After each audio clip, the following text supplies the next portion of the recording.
Il est acteur politique et consultant en droit. Maître Joyce Mukengesha est notre deuxième invité. Bienvenue. Merci, madame. Alors, avec vous, nous allons parler paix. Alors, quelle attitude adopter en cette période de crise? Merci beaucoup, madame. Nous sommes très contents d'être honorés par vous pour venir faire cet exercice patriotique, étant donné que nous traversons une période de crise sécuritaire en République démocratique du Congo. Alors, il est donc question pour tout un chacun d'entre nous de savoir en ces moments précis quelle attitude à prendre par rapport à la situation qui se passe à l'est de la République démocratique du Congo. Vous savez, madame, beaucoup de nos compatriotes ont perdu de leur vie parce que parmi nous, on a pu citer certains traîtres, alors que lorsqu'on a cette notion du patriotisme, on sera loyal vis-à-vis de son pays. C'est-à-dire personne ne voudra trahir sa patrie parce que on lui a proposé quoi que ce soit, même si on vous donnait des millions, des milliards. Mais rassurez-vous, demain vous allez partir, demain vous allez laisser tous ces millions et vous n'accepterez pas que cette terre qui vous a été léguée par vos aïeux, qu'à votre tour, que vous ne puissiez léguer rien à vos progénitures. Raison pour laquelle il était impérieux que nous venions en ce net moment sur votre plateau pour essayer tant soit peu de mobiliser nos compatriotes congolais qui nous suivent à être tous focalisés derrière nos forces armées, loyalistes, mais aussi nos compatriotes Ouazalendo qui sont en train de se battre au front, mais nous devons également les faire en faveur de nos dirigeants, c'est-à-dire nous mobiliser derrière les gouvernements, les présidents de la République, les chefs de l'État qui a vraiment besoin de ce soutien total, de ces souverains primaires que nous sommes face à cette situation qui, du reste, est compris par moi comme une injustice internationale dont notre pays fait face. Oui, en cette période cruciale, il y a les hommes d'église appellent à la prière. La prière, est-ce que la prière suffit en elle-même? En tant que chrétien croyant en Dieu, je pense qu'en aucun moment la prière peut être exclue. Parce que nous avons un Dieu qui est très puissant. C'est pas exclu, également... mais est-ce que ça suffit? Je suis parce en train que même de dans la Bible, à il y a eu des combats. Madame. Je suis en train de vous répondre. Je l'ai dit très bien, je l'ai dit tout haut et je confesse Jésus-Christ comme Seigneur et Sauveur. Et je crois en ces embuscades divines. Vous savez, il se peut que vous vous réveillez demain matin, Kagame n'est plus. Hein? Ça existe, il faut faire très attention. Et heureusement pour moi, ce n'est pas pour ça que je suis venu sur ces plateaux. Néanmoins, j'ai répondu à votre question. Par rapport à ce que moi je vais insister ici, il faut que nos compatriotes comprennent une chose. Ici, la République démocratique du Congo fait face à une agression rwandaise qui tend à promouvoir la balkanisation de notre pays, étant donné qu'ils craignent que l'Afrique, qui doit être développée par la République démocratique du Congo, puisse connaître cet apogée. Et cela est sous l'impulsion de la communauté internationale qui, du reste, était censée jouer son rôle d'arbitre en pareilles circonstances.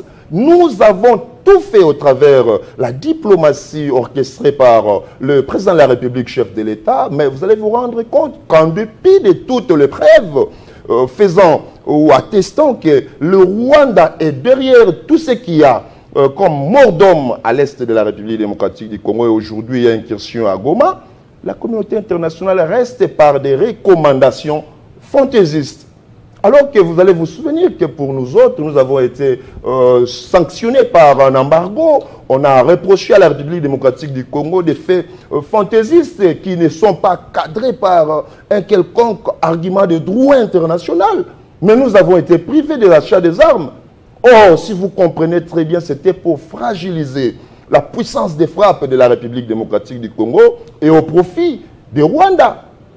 Le Rwanda qui est un petit pays, mais qui veut mettre la République démocratique du Congo à genoux arbitrairement et sans motif valable par le fait qu'il envie nos richesses. Il y a ce pillage de nos richesses à l'est de la République démocratique du Congo, dont on est en train de commercialiser, et la communauté internationale, l'Union européenne, qui elles vont acheter, il ne se gêne pas d'être des recelaires de ces ressources-là qui font couler le sang de nos compatriotes, les mamans qui grèvent à l'est de la République démocratique. Le week-end prochain, le chef de l'État, Félix Tshisekedi, aura un tête-à-tête avec le président rwandais Paul Kagame dans le cadre d'un mini-sommet organisé par la SADC et l'EAC.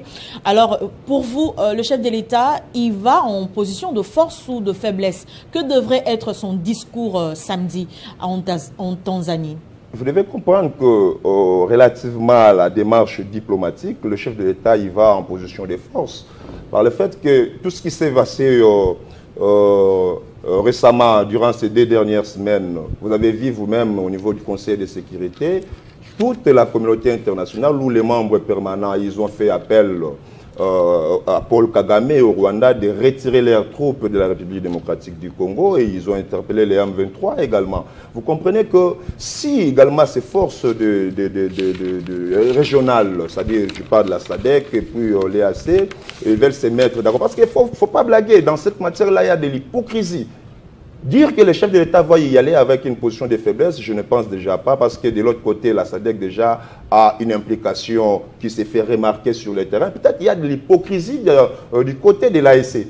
Hein, c'est là qu'il y a un peu de l'hypocrisie, parce qu'ils voient une noir sur blanc. Je ne sais pas quel est l'argument que le Rwanda ou Paul Kagame est en train de leur brandir pour que ces gens-là restent inertes, qu'ils refusent de déposer les actes comme de droit en voulant promouvoir la paix et la sécurité internationale dans cette région de l'Est de la République démocratique du Congo. Alors, advienne que pourra, moi je pense que nous donnons toutes les bonnes chances à cette rencontre-là, mais sinon, au chef de l'État qu'il reste tenace.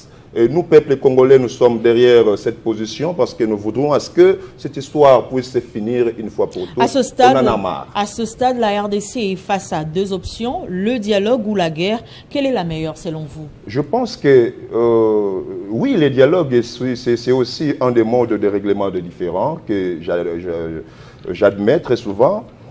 Mais madame, il ne faut pas confondre également les choses. Au moment où nous sommes, avant même que vous ne puissiez aborder la question relative à la guerre, il faut savoir qu'en droit international, il y a ce qu'on appelle le droit naturel de la légitime défense, d'après l'article 51 de la Charte des Nations Unies. Vous savez que l'occupation rwandaise de nos territoires, en réalité par voie de force, oblige la République démocratique du Congo à exercer ses droits naturels relatifs à la réciprocité. C'est-à-dire, nous également, nous devons d'abord occuper ces territoires-là. Les territoires rwandais, nous récupérons les nôtres et nous allons occuper aussi les territoires rwandais en termes de réciprocité. Vous comprenez cela? Alors, si nous serons peut-être butés à une réplique de force, nous allons devoir... Il y aura la paix entre le peuple congolais et le peuple rwandais, puisque c'est que le chef de l'État rwandais fait aujourd'hui n'engage pas la population rwandaise qui est souvent pointée du doigt par les Congolais. Non, c'est que vous ignorez beaucoup de choses dans ce domaine-là. Vous savez, ne voyez pas la personne de Paul Kagame comme vous voyez la personne de Félix Tshisekedi. Non, chez nous, on dit, la Constitution dit institution président de la République. Les démarches que le président de la République est en train d'accomplir engagent la République démocratique du Congo. Vice-versa. Et donc, Paul Kagame, il est censé se comporter selon le vœu des Rwandais. Si on ne parle pas peut-être de l'exclusivité des Rwandais, soit de la majorité, parce qu'apparemment, vu des élections fantaisistes qui s'étaient déroulées au Rwanda, c'est lui qui a obtenu plus de 99% comme président Vous estimez que la population rwandaise soutient Paul Kagame? Si la population ne soutient pas, madame, si la population ne soutient pas, il faut absolument voir des actions, il faut voir des actions palpables ou concrètes qui font foi. Mais peut-être pour démontrer que... Pardon, madame? Je disais que si, par exemple, nous ici au Congo, nous ne sommes pas d'accord avec le président Félix, qu'est-ce que nous faisons? Nous avons des voix de pétition pour exprimer notre mécontentement. Nous avons la possibilité de marcher pour faire entendre notre voix. Avez-vous déjà entendu une seule marche au Rwanda où on reproche à M. Paul Kagame de laisser ses hostilités qu'il oriente contre le peuple congolais? Jamais, madame, jamais. Alors, comment voulez-vous que nous puissions mettre cette population en écart? Et lorsque Paul Kagame est en train de piller nos ressources, nous sommes humiliés, mais c'est le peuple rwandais qui prend le décis plus que nous autres, les Congolais. Alors, nous devons savoir qu'aujourd'hui, l'Afrique a besoin de son unité dans ces continents. Alors, cette unité implique également la notion du panafricanisme, donc, que je suis en train également d'encourager dans les cabouches de tout un chacun. Mais si nos frères sentent que nous, réellement, comme Africains, nous avons droit à la vie, nos mamans à l'est du pays, nos enfants qui croupissent sous des pluies ont droit à la vie, ils doivent stopper M. Paul Kagame. Ils en avaient l'information depuis presque 30 ans. Mais pourquoi les voter encore à nouveau avec plus de 99% si réellement ils sont innocents? Votre dernier mot, monsieur? Voyez-vous, madame, et je pense que pour parler ou essayer de chuter, ce n'est même pas mon dernier mot. Dans cette émission, il est important que nous puissions, en cette période, avoir une attitude guerroyante. Je suis en train de le dire par le fait que nous sommes agressés, chacun doit être concentré, que le peuple congolais lui-même joue sa partition, que chacun d'entre nous, en ce qui le concerne, selon son domaine, fasse quelque chose qui peut pousser la République démocratique du Congo à imposer sa puissance de frappe sur l'échiquier international. N'attendons pas que personne d'autre vienne nous défendre ou vienne défendre l'intégrité territoriale de notre pays. Nous-mêmes faisons-le, et aux gouvernants, je demande à ce que vous puissiez mobiliser tous les moyens nécessaires en termes d'armement surtout, et aussi bien que nous devons renforcer nos rangs en termes d'effectifs, parce que nous voyons déjà là l'odeur d'une guerre. Seulement, peut-être qu'officiellement, le président de la République n'a pas encore fait cette déclaration, mais dans ce qui se passe déjà, nous constatons qu'il y a déjà cette guerre. Alors, soyons très vigilants, que personne n'intimide qui que ce soit. Non, allez vous cacher à 18h, que personne ne circule. Circulons, ouvrons-les. Et par rapport aux États où on nous a annoncé que l'État rwandais est en train de vouloir tenter de nous entourer à Kinshasa. Là, je vois nos frères du Congo-Brazzaville.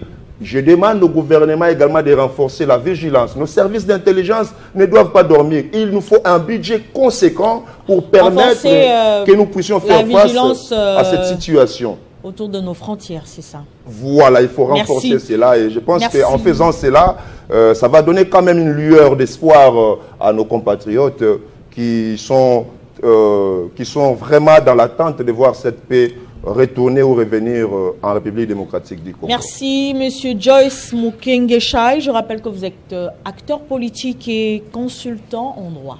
Merci beaucoup, madame. Je suis très heureux d'être ici par vous. On va prendre les 3 derniers invités.